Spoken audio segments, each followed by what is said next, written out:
আমরা টিকটকে ফেসবুকে ঢুকলেই দেখতে পাচ্ছি মামের দুধু খাওয়ার ভিডিও। আপনারা একটু ভিডিওটা দেখুন, তারপরে কিছু কথা বলতেছি।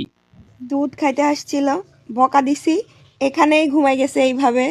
মানে আমি ফোন টিপতেছিলাম, আমি আর খেয়াল করি নাই। হঠাৎ করে দেখি কোনো সারা শব্দ নাই, দেখি এইখানে মুখ রেখে এভাবে আশায় আশায় ঘুমাই গেছে। আর আপুটাকে বলবো, আপনি যে এইরকম কন্টেন্ট এরকম ভিডিও পাবলিক পেজ করেন, এই যে বাচ্চাটা দুধু খেতে না পেরে ঘুমিয়ে গেল, এই ভিডিওটা যখন বাচ্চাটা বিয়ে দেওয়ার পর তার হাজবেন্ড দেখবে, তখন এই বাচ্চাটার মতো তার হাজবেন্ডও আফসোস করবে আপনার ভিডিও দেখে একটু দুধু খাওয়ার জন্য, বুঝতেন? এখন তো শুধু আপনার দুধু খাওয়ার জন্য আফসোস করতে করতে আপনার মেয়ে ঘুমিয়ে গেছে। যখন এই মেয়ে বড় হওয়ার পরে বিয়ে দিবেন, তখন এই ভিডিও যখন মেয়ের হাজবেন্ড দেখবে, তখন মেয়ের হাজবেন্ডও খুব আফসোস করে করে ঘুমিয়ে যাবে আপনার দুধু খাওয়ার জন্য।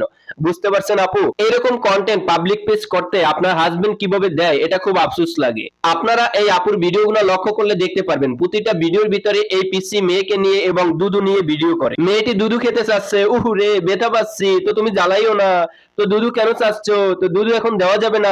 এইরকম অসংখ্য ভিডিও তার পেজের ভিতরে টিকটক আইডিতে আছে। একটা হাজবেন্ড হয়ে এরকম ভিডিও এরকম কন্টেন্ট কিভাবে পাবলিক করতে দিতে পারে? তাই বলবো সবাইকে ভিডিওটা বেশি বেশি শেয়ার করে সবাইকে দেখার সুযোগ করে দিবেন, যাতে পরবর্তীতে এরকম ভিডিও কেউ কখনো আপলোড না করে।